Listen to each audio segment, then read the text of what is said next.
everyone, my dear students. Let us start problem on elastic constants. In previous lecture we cleared some problems.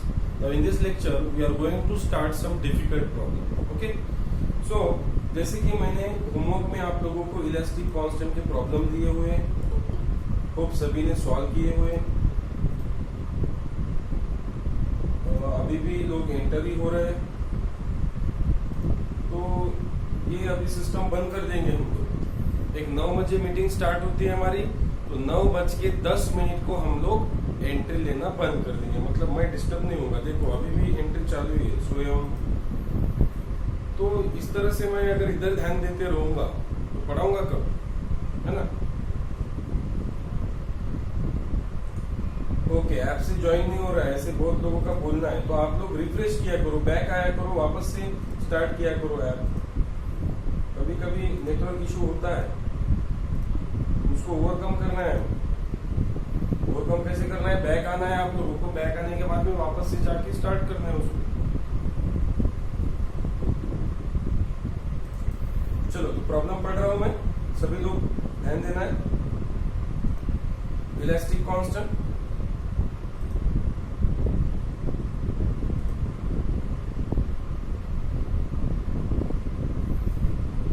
तो homework में मैंने problem दिए थे आप लोगों को, पीडीएफ सेक्शन में जाके देखना है।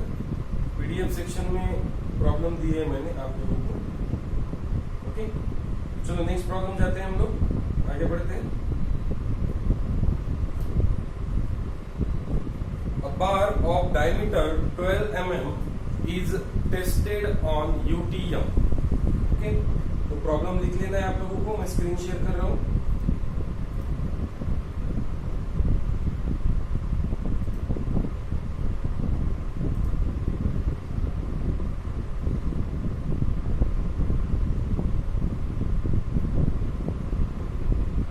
Madam, problem number 1, a bar of diameter 12 mm। आप लोगों को डायमीटर दिया हुआ है, a bar of diameter 12 mm। देखो प्रॉब्लम सभी लोग, a bar of diameter 12 mm is tested on UTM, is tested on UTM and following observation were noted, and following observation were noted। वापस से रिपीट कर रहा हूं मैं, ध्यान दो। A bar of diameter 12 mm is tested on UTM under testing machine, okay, UTM, and following observation were noted, and following observation were noted। तो उसमें क्या करना है आपको, इस तरह से डालना है। नेक्स्ट लाइन में नंबर 1 डालो आप लोग। Number 1, gauge length, gauge length. Number 1 is gauge length. Gauge length is equal to 200 mm। Gauge length is equal to 200 mm।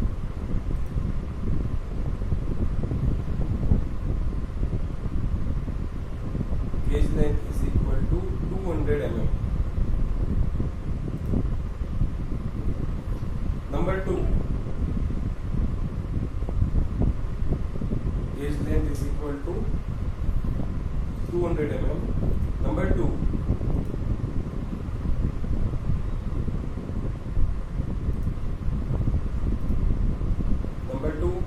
load on proportional limit, load on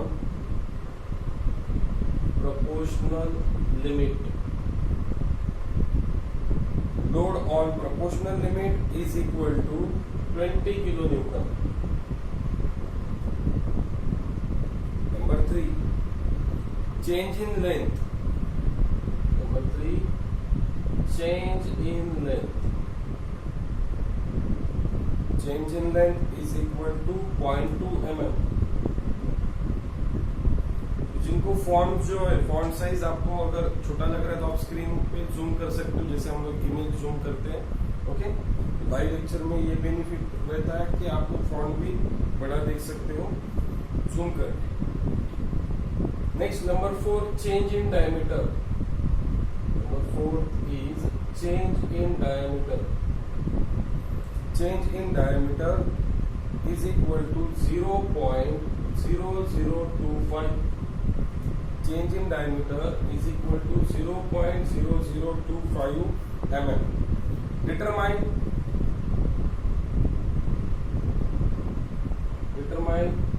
E, G, K and mu. Determine E, G, K and mu. A bar of diameter 12 mm. Bar of diameter 12 mm is tested on UTM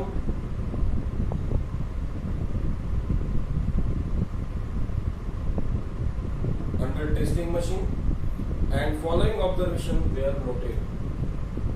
And following observation were noted. ये है हमारा question. ठीक है, तो सबसे पहले हम लोग स्टार्ट करते हैं फ्रॉम गिवन से स्टार्ट करते हैं हम लोग। ठीक है, तो चलो सबसे पहले क्या दिया हुआ हमें, given diameter, bar of diameter 12 mm, मतलब ये जो रॉड है ये सर्कुलर रॉड है। तो bar of diameter 12 mm is tested on UTM under testing machine and following observation were noted. Gauge length 200 mm। Gauge length मतलब जो लेंथ हम मेजर करते हैं उसे बोलते हैं हम लोग गेज लेंथ। जो लेंथ मेजर करने के लिए जो गेज का यूज करते हैं हम लोग, तो गेज से जब हम लेंथ मेजर करते हैं उसे बोला जाता है गेज लेंथ। गेज लेंथ दिया हुआ है यहाँ पे 200 mm। उसके बाद में बोला है load on proportional limit. Load दिया हुआ है आपको, लोड कितना दिया हुआ है 20 किलो न्यूटन, तो हमें इसे कन्वर्ट करना पड़ेगा न्यूटन में। ओके, उसके बाद में change in length. Change in length मतलब क्या होता है हमारा डेल्टा एल। डेल्टा एल दिया हुआ है आपको 0.2 mm। तो चेंज इन लेंथ में देखो, मैं अज्यूम कर रहा हूं इंक्रीज इन लेंथ, क्योंकि प्रॉब्लम में ऐसा कुछ मेंशन किया नहीं है कि इंक्रीज इन लेंथ है या फिर डिक्रीज इन लेंथ है, तो मैं अज्यूम कर लेता हूं इंक्रीज इन लेंथ।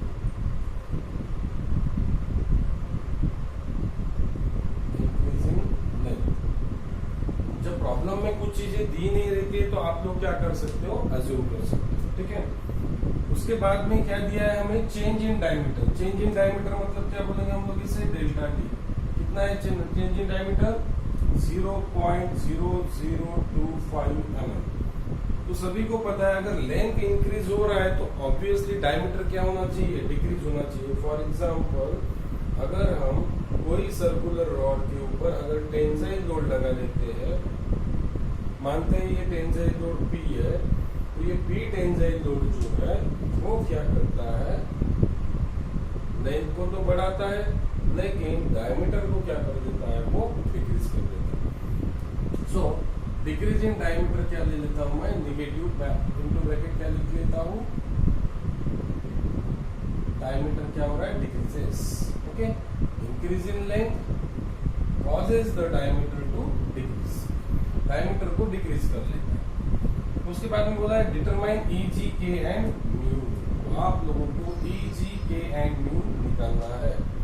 तो सबसे पहले क्या कर लेता हूं मैं, ई निकाल लेता हूं। What is E, Young's modulus.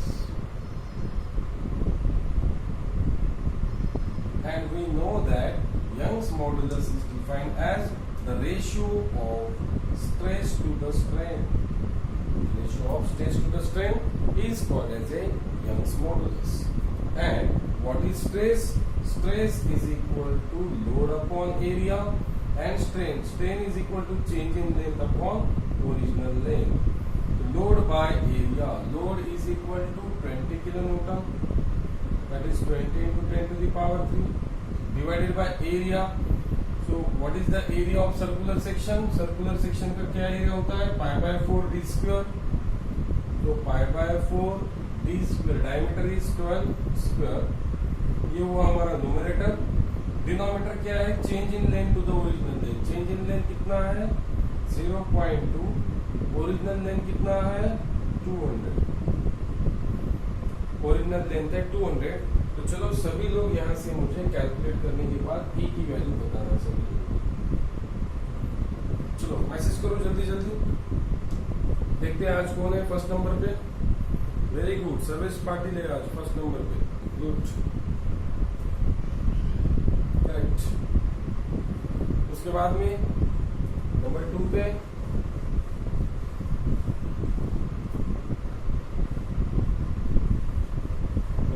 कौन है? Shravani Gurjar, okay. Rakhi, okay. Vaidehi 176.83 into 10 to the power 3.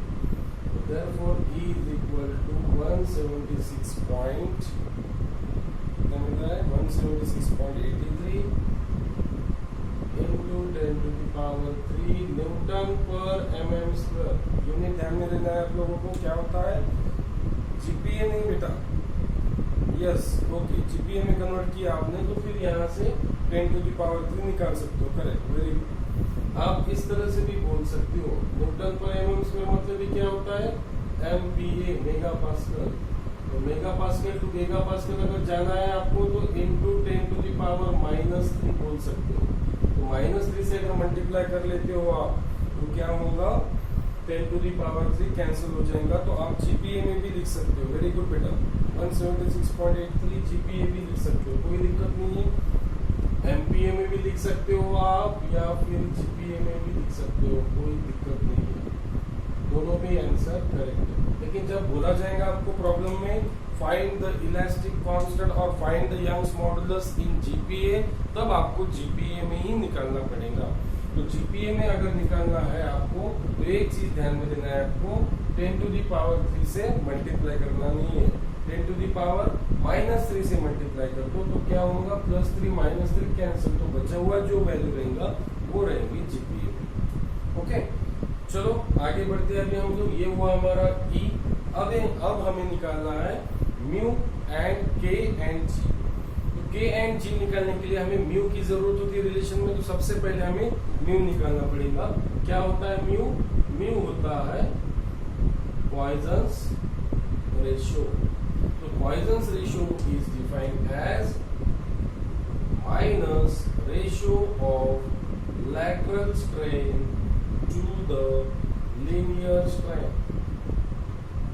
ये होता है हमारा पॉइजन्स रेशियो। तो लैटरल स्ट्रेन कैसे निकालते हैं हम लोग? Change in lateral dimension to the original lateral dimension. तो यहाँ पे लैटरल डायमेंशन कौन सा है? डायमीटर। एंड लीनियर स्ट्रेन क्या होता है? Change in length upon original length. Okay now minus delta D by D, delta D by D 0.0025, लेकिन वैल्यू कैसे लेना है? ये ऑलरेडी नेगेटिव साइन है तो डेल्टा डी लेना है आपको माइनस, क्योंकि डिक्रीज अज्यूम कर रहे हैं हम लोग। ओरिजिनल डी जो है वो है 12, उसके बाद में चेंज इन लेंथ है 0.2, इंक्रीज कर रहे हैं हम लोग तो पॉजिटिव अज्यूम कर रहे हैं, और ओरिजिनल लेंथ है 200। तो यहाँ से आप लोग म्यू निकाल सकते हो। तो म्यू की वैल्यू आप लोग मुझे बताना है कितना है। वेरी गुड कर्णोती 0.2, करेक्ट। गलत है बेटा साक्षी, -0.208 क्यों आ रहा है आपका? क्योंकि आपने इस माइनस को लिखा नहीं है, तो ये माइनस माइनस हो जाएगा plus. Poisson's ratio is always negative, लेकिन हमें नेगेटिव वैल्यू नहीं लिखना है, हमें पॉजिटिव वैल्यू कंसिडर करना है। दैट्स व्हाई हम लोग क्या करते हैं, रेशियो को नेगेटिव देते हैं। तो नेगेटिव नेगेटिव क्या हो जाएगा? कैंसिल।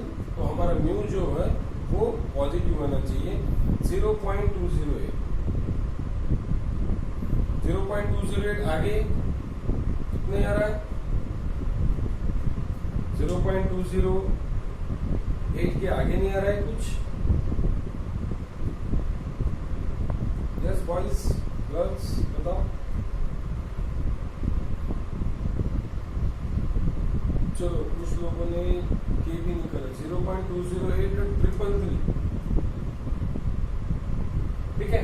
तो अभी हमें म्यू की वैल्यू जब हम लोग लिखेंगे तो इतनी वैल्यू बड़ी लिखेंगे, ठीक है।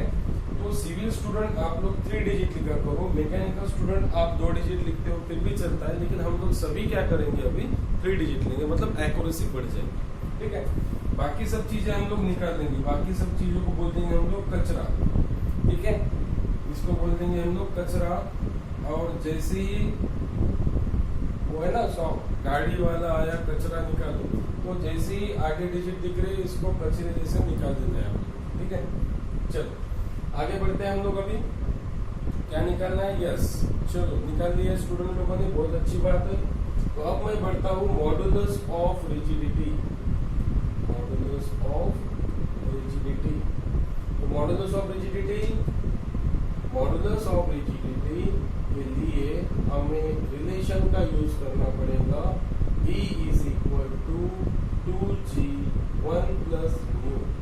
यहाँ से मैं G निकाल सकता हूँ। G क्या हो जाएगा मेरा? E multiplied by 2 transfer to this side divided by 2 multiplied by bracket transfer to this side divided by bracket। तो टेस्ट में ये क्वेश्चन था आपको, टेस्ट में ये क्वेश्चन था आपको कि G की वैल्यू क्या होती है, K की वैल्यू क्या होती है। टेस्ट में एक क्वेश्चन था, तो उस टेस्ट में आपको इस तरह से बनाना था, G की वैल्यू निकालना था, K की वैल्यू आपको निकालना था इस तरह से। ओके, तो चलो अभी हम लोग आगे बढ़ते हैं, वैल्यूज पुटअप कर देते हैं। वैल्यूज अगर हम पुटअप कर रहे तो क्या मिलेगा हमें? E ऑलरेडी हमें पता है 176.83 into 10 to the power 3 and mu भी हम लोगों ने निकाला है 0.208। सो बताओ बेटा क्या हो रहा है आंसर? जी क्या मिल रहा है बताओ। मैं कैलकुलेटर का यूज नहीं करने वाला हूँ, आप लोगों से आंसर लेने वाला हूँ। चलो कौन बताएगा? Very good, Vaidya Chaudhary. 73.19 into 10 to the power 3, 73.19 into 10 to the power 3 mega pascal, या फिर आप इसे 73.19 गीगा पास्कल भी लिख सकते हो। 10 टू द पावर 3 को रिमूव कर दो, गीगा पास्कल में चले जाएगा आपका आंसर। तो ये हुआ हमारा G। क्या बचा है? ओनली अब बचा है हमारे पास K। 73.19 कृति का, वेरी गुड। श्रद्धा काढ़िए 73.19 रुपीज। श्रद्धा यूनिट में लिखना है बेटा, वेरी गुड। अब बचा है हमारे पास लास्टली K। सो K के लिए भी हमारे पास एक रिलेशन अवेलेबल है, उस रिलेशन का यूज कर लेते हैं हम लोग। राइटिंग यूजिंग रिलेशन क्या होता है हमारा? Bulk modulus. क्या होता है? Bulk modulus. बल्क मॉडुलस क्या होता है? E is equal to, relation हम यूज करेंगे, E is equal to 3K1 minus 2 mu. यहाँ से K क्या मिलेगा हमें? E multiplied by 3 transfer this side divided by 3 multiplied by bracket transfer this side divided by bracket. यहाँ से हम इजीली K निकाल सकते हैं। K की वैल्यू हो जाएंगी आपकी 176.83 इंटू 10 टू द पावर 3 को डिवाइड कर दो 3 1 माइनस 2 इंटू 0.208। यहाँ से मुझे आप लोग इजीली K की वैल्यू बता सकते हो। अथर्व सत्सुड़े 100.93 कृति का होगी, वेरी गुड बेटा। 100.93 into 10 to the power 3 MPa या फिर न्यूटन पर mm स्क्वायर भी लिख सकते हो आप, वेरी गुड। विशाली 100.93। चलो सभी लोगों का आंसर मैच हो रहा है, good. Vishali MPa, okay correct. Mega pascal लिख सकते हो या फिर आप लोग इसे 100.93 गीगा पास्कल भी लिख सकते हो। यहाँ से 10 टू द पावर 3 को रिमूव कर दो, आंसर मिलेगा गीगा पास्कल। ओके, तो ये सारी जो चीजें है फाइनली हम लोगों ने फाइंड आउट कर ली। वेरी गुड बेटा, करेक्ट करेक्ट। 100.93 GPa। तो इस तरह से इलास्टिक कांस्टेंट की प्रॉब्लम हम लोग सॉल्व कर रहे हैं, बहुत ही इजी लग रहे हैं हम लोग, ठीक है। इसमें थोड़ा सा वॉल्यूमेट्रिक स्ट्रेन वाला जो टॉपिक है थोड़ा सा डिफिकल्ट है। बाकी तो आप देख रहे हो कि इलास्टिक कांस्टेंट पे मतलब ई जी म्यू एंड के इन सभी वैल्यूज जो है निकालने के लिए जो प्रॉब्लम पूछे जा रहे हैं 4 मार्क्स के लिए वो काफी इजी दिख रहे हैं। ठीक है, तो वैरी होता है। ओके, सो वैरी क्या हो रहा है, वैरी क्या हो रहा है, म्यू हो रहा है या फिर ई हो रहा है, क्या हो रहा है? वैरी कब होगा आपका, जब आप इसे 2 डिजिट रखोगे, है ना। अभी हम लोग 3 डिजिट रख के वैल्यूज निकाल रहे हैं, तो सभी के आंसर मैच हो रहे हैं हमारे। अब जिनका वैरी हो रहा है, जैसे कि सार्थक तांबेकर का आंसर वैरी हो रहा है, तो वैरी क्यों हो रहा है? 98.23 आ रहा है। एक्चुअली हमारा 100 आया, उसका 98 आ रहा है। क्यों? क्योंकि एक तो उसने ये पॉइजन रेशियो 2 डिजिट लिया होगा। ओके, ऐसा चांसेस है। ओके, पॉइजन रेशियो 3 डिजिट लेना है सभी को। उसके बाद में हर वैल्यू को पॉइंट के बाद में 2 डिजिट लेना है। तो यहाँ पे 83 जिन्होंने लिया उनका आंसर इतना है, जिन्होंने सिर्फ 8 लिया उनका आंसर थोड़ा डिफरेंट आएगा। वैरी होगा, वैरी क्यों होगा?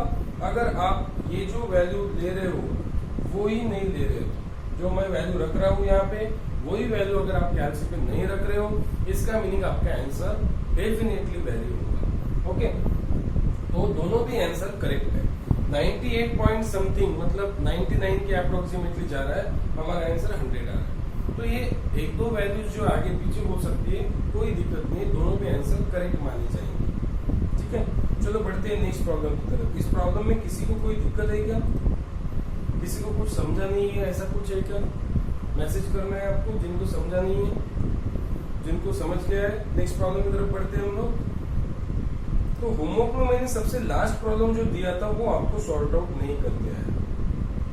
ओके, क्योंकि उसमें क्या है, वैल्यू एक मिसिंग है जो कि म्यू की वैल्यू बोलेंगे हम लोग। तो उस प्रॉब्लम को पहले सॉल्व कर लेते हैं हम लोग। Write down a metal bar.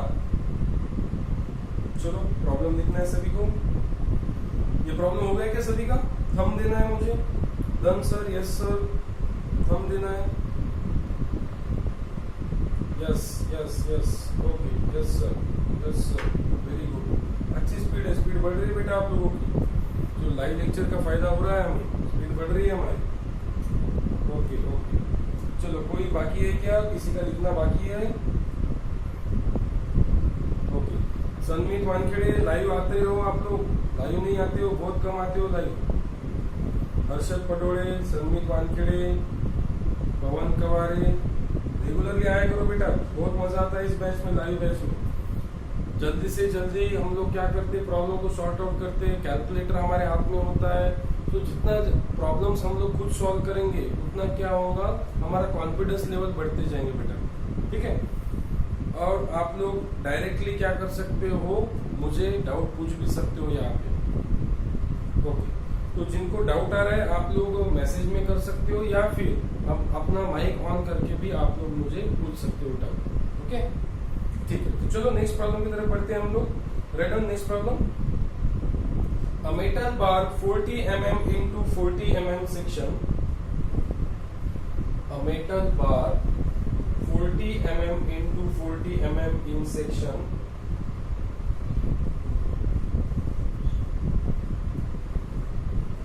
A metal bar 40 mm into 40 mm in section is subjected to an axial compressive load.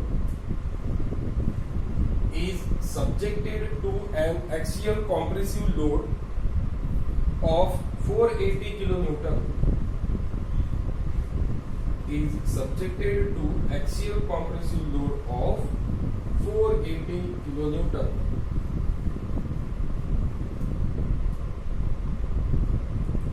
Full stop. The contraction of a 200 mm gauge length. The contraction of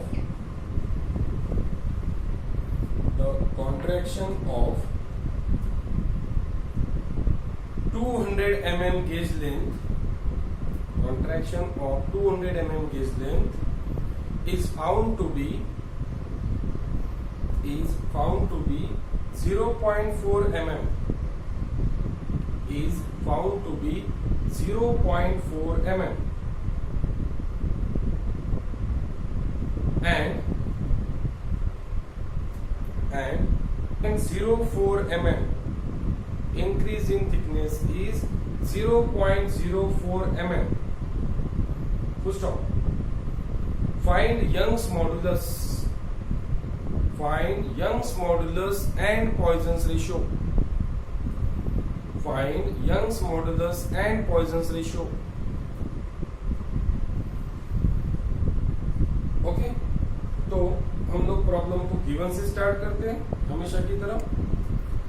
a metal bar 40 mm into 40 mm section, मतलब जो metal bar जो है इसका cross section हमें square निकालना पड़ेगा, because 40 bye 40 बोला है, मतलब विड्थ और थिकनेस जो है दोनों भी क्या दिख रहे हैं हमें सेम दिख रहे हैं। सो ये जो बार रहेगा इसे बोलेंगे हम लोग square bar. A metal bar 40 mm into 40 mm section, तो गिवन में लिख देता हूं मैं यहाँ पे 40 बाय 40 का एरिया रहेगा इसका एरिया रहेगा 40 बाय 40 1600 mm स्क्वायर, इतना रहेगा इसका area. A metal bar 40 by 40 section is subjected to an axial compressive load. तो यहाँ पे जो लोड एक्ट होगा वो कैसा एक्ट होने वाला है? Compressive load. कॉम्प्रेसिव लोड मतलब क्या होता है? The load which is acting towards the body. तो एक कॉम्प्रेसिव जो लोड है हम लोग लेते हैं हमेशा नेगेटिव। सो कॉम्प्रेसिव लोड को नेगेटिव लेना है। कितना है load? 480 kilo newton. So 480 kilo newton तो माइनस 480 इंटू 10⁻³ न्यूटन बोल सकते हैं हम लोग इसे। Okay, the contraction of a 200 mm gauge length. Gauge length कितना है? गेज लेंथ जो है वो है 200 mm। सो इस गेज लेंथ में कितना कॉन्ट्रैक्शन हो रहा है? 0.4 mm। तो डेल्टा एल जो है वो जाएगा 0.4 mm। तो प्लस लेना है या माइनस? चलो मैसेज करो जल्दी। यस, वेरी गुड, माइनस लेना है। क्यों? क्योंकि यहाँ पे मेंशन किया है कि 200 mm गेज लेंथ में कॉन्ट्रैक्शन हमें दिख रहा है 0.4 mm। तो कॉन्ट्रैक्शन मतलब डिक्रीजिंग लेंथ। कॉम्प्रेसिव लोड है तो कॉम्प्रेसिव लोड है तो ऑब्वियसली लेंथ क्या होना चाहिए? डिक्रीज होना चाहिए। अगर लेंथ डिक्रीज हो रही है तो विड्थ और थिकनेस क्या होगी? विड्थ और थिकनेस इंक्रीज होंगी। तो यहाँ पे बोला भी है आपको the increase in thickness 0.04 mm, increase in thickness delta T 0.04 mm। तो थिकनेस बढ़ रही है मतलब पॉजिटिव, लेंथ जो है डिक्रीज हो रही है मतलब नेगेटिव। तो इस तरह से क्या करना है आपको? पॉजिटिव नेगेटिव साइन लगाना है। अगर इंक्रीज हो रहा है तो पॉजिटिव लगाओ, डिक्रीज हो रहा है तो नेगेटिव लगाओ। ओके, चलो तो क्या निकालना है हमें यहाँ पे? Young's modulus and Poisson's ratio. तो हमें यहाँ पे Young's modulus and Poisson's ratio ये दो चीजें निकालना है यहाँ। ओके, तो चलो आगे बढ़ते हैं हम लोग। सबसे पहले निकाल लेते हैं यंग्स मॉडुलस।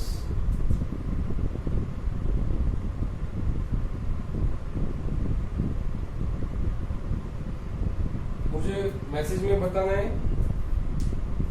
कि आपको सारी स्क्रीन विजिबल है। मैं जहां जहां पे लिख रहा हूं ये सारी चीजें विजिबल है आपको? मैसेज में बताओ। हाँ, ओके, ठीक है। चलो, वॉइस ऑडिबल है? अच्छे से क्लियर आ रहा है वॉइस? वॉइस क्लियर आ रहा है सभी को? Yes, very good. चलो तो अभी हम लोग आगे बढ़ते हैं, यंग्स मॉडुलस निकालते हैं। यंग्स मॉडुलस और मॉडुलस ऑफ इलास्टिसिटी क्या होता है? It is the ratio of stress to the strain. तो स्ट्रेस होता है लोड बाय एरिया, स्ट्रेन होता है change in length to the original length. चलो सारे वैल्यू रख दो और मुझे बताओ वैल्यू कितना आ रहा है। मैं अभी आप लोगों से आंसर लेते रहूंगा। एरिया ऑलरेडी पता है आपको 1600 देना। लोड जो है वो है -480 into 10⁻³ area 1600। Change in length negative होगा क्योंकि कॉम्प्रेसिव लोड है तो लेंथ क्या होगी आपकी? डिक्रीज होगी। लेकिन पढ़ते समय ध्यान से पढ़ना है। यहाँ पे क्या बोला है, the contraction in A gauge length of 200 mm, मतलब कॉन्ट्रैक्शन 200 नहीं है, गेज लेंथ 200 है, और उस गेज लेंथ 200 लेंथ में हमें 0.4 जो है इतना कॉन्ट्रैक्शन मिल रहा है। तो कॉन्ट्रैक्शन मतलब क्या होता है, decrease in length, decrease in length लेना है आपको नेगेटिव। तो चलो आगे बढ़ते हैं हम लोग। 150 into 10 to the power 3, very good बेटा। चलो बहुत सारे स्टूडेंट आंसर कर रहे हैं, वेरी गुड। इंटरेस्ट आ रहा है अभी मुझे भी आप लोगों के साथ। यस, लाइव लेक्चर में यही होता है, आप लोगों को भी इंटरेस्ट आता है, मुझे भी इंटरेस्ट आता है। हम लोग क्या करते हैं, कम्युनिकेशन डायरेक्टली करते हैं। Correct. 150 into 10 to the power 150 into 10 to the power 3, आप इसे न्यूटन पर mm स्क्वायर और मेगा या फिर 150 गीगा पास्कल भी बोल सकते हो, कोई दिक्कत नहीं है, दोनों भी आंसर्स करेक्ट है। एक तो आप मेगा पास्कल में लिखो या फिर गीगा पास्कल। वेरी गुड बेटा। चलो आगे बढ़ जाओ आप लोग जिनका कंप्लीट हो चुका है। पॉइजन्स रेशियो की तरफ बढ़ो। पॉइजन्स रेशियो,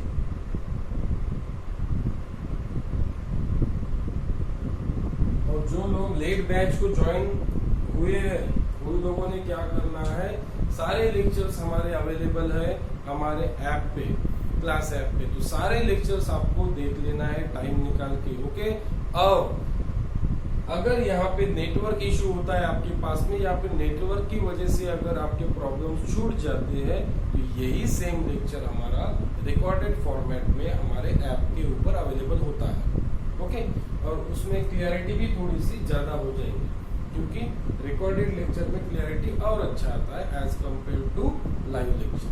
लेकिन लाइव लेक्चर में जो हमारा कम्युनिकेशन होता है उसकी वजह से ये लेक्चर ज्यादा इफेक्टिव है, ओके। चलो तो हम लोग आगे बढ़ लेते हैं अभी पॉइजन्स रेशियो की तरफ।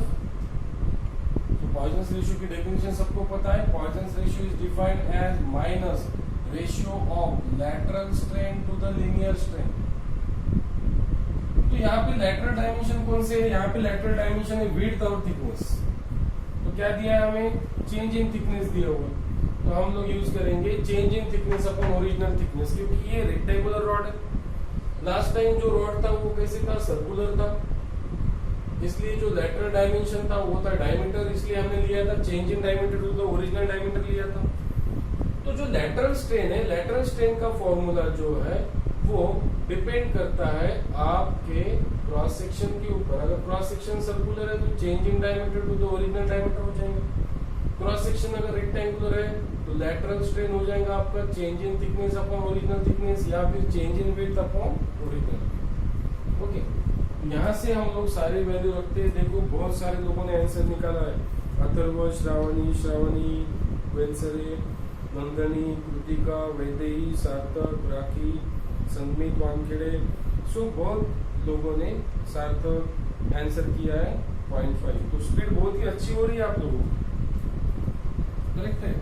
0.5 ये करेक्ट आंसर है। तो चेंज इन थिकनेस हमें दिया था 0.04, ओरिजिनल थिकनेस 40। चलो अब थिकनेस कहाँ से मिलेंगे आपको, ओरिजिनल यहाँ से। एरिया क्या होता है रेक्टेंगल का, b इंटू टी। एरिया क्या होता है रेक्टेंगल का, और स्क्वायर का होता है साइड स्क्वायर। तो आप b इंटू टी भी बोल सकते हो, मतलब side into side, side square ही हो रहा है। तो थिकनेस लेना है आपको 40। अब चेंज इन लेंथ भी हमें पता है, सॉरी चेंज इन थिकनेस 0.04 है, और चेंज इन लेंथ जो है वो है 0.4। तो यहाँ पे नेगेटिव लगाना है आपको, नेगेटिव नहीं लगा, पॉजिटिव आ रहा है आंसर। क्यों पॉजिटिव आ रहा है, क्योंकि नेगेटिव गेट कैंसिल, पॉजिटिव आएंगे आंसर। चलो तो ये हुआ हमारा नेक्स्ट प्रॉब्लम। तो जो लास्ट प्रॉब्लम है 9th नंबर का प्रॉब्लम हमारे होमवर्क में, तो उसमें म्यू लेना है आपको 1/4। नोट कर लो सभी लोग। 9th नंबर के प्रॉब्लम में जो पीडीएफ में डाले हैं मैंने होमवर्क्स, पीडीएफ सेक्शन में जाके होमवर्क चेक करो।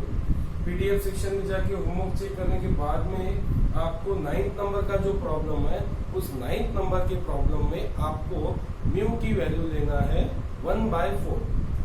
यहाँ पे लिख देता हूं मैं, question number 9, take mu is equal to 1/4।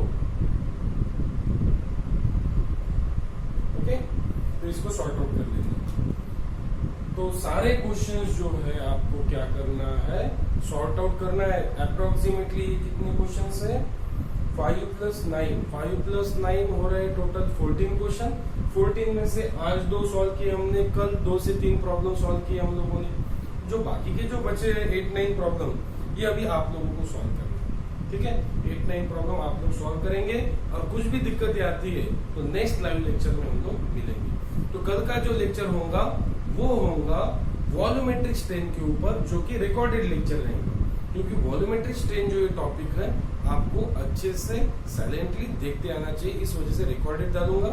और अगेन प्रॉब्लम्स जो है उसके ऊपर लाइव होंगे, ठीक है। तो कॉन्सेप्ट मैं रिकॉर्डेड में पढ़ाऊंगा, और प्रॉब्लम्स जो है हम लोग लाइव लेंगे, मतलब इंटरेक्शन चलते रहेगा हमारा। तो बहुत अच्छा इंटरेस्ट भी आएगा आपको भी और मुझे भी, और आप लोगों की स्पीड भी बढ़ेगी। साथ साथ में हम लोग कैलकुलेशन करते हैं तो पता चलता है हम लोग कहाँ पे है ना। तो जैसे कि आप लोगों का 10 बजे कॉलेज है, तो हम लोग 10 बजे शार्प छोड़ते जाएंगे।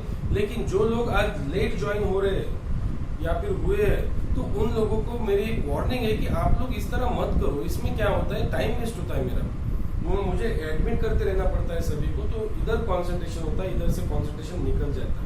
तो प्लीज सभी लोग नेक्स्ट लाइव लेक्चर से 9 बजे शार्प ज्वाइन किया करो, ठीक है। तो इसके बाद में जो लाइव लेक्चर होगा, आपको जो नोटिफिकेशन आता है उस पर टाइम लिखा होता है कब है हमारा लाइव लेक्चर, वहां पे जाके ज्वाइन होगा, ठीक है। और पेंडिंग अगर लेक्चर बता रहा है, मतलब लेक्चर चालू नहीं है, जब रनिंग हो जाता है वहां पे लिख के आता है, तब समझ जाना है कि लेक्चर चालू है, चालू हो चुका है। ओके, तो चलो मिलते हैं हम लोग नेक्स्ट लाइव लेक्चर में। तब तक के लिए stay home, stay safe, stay happy. चलो अभी आप लोग आपके अभी डाउट पूछ सकते हो।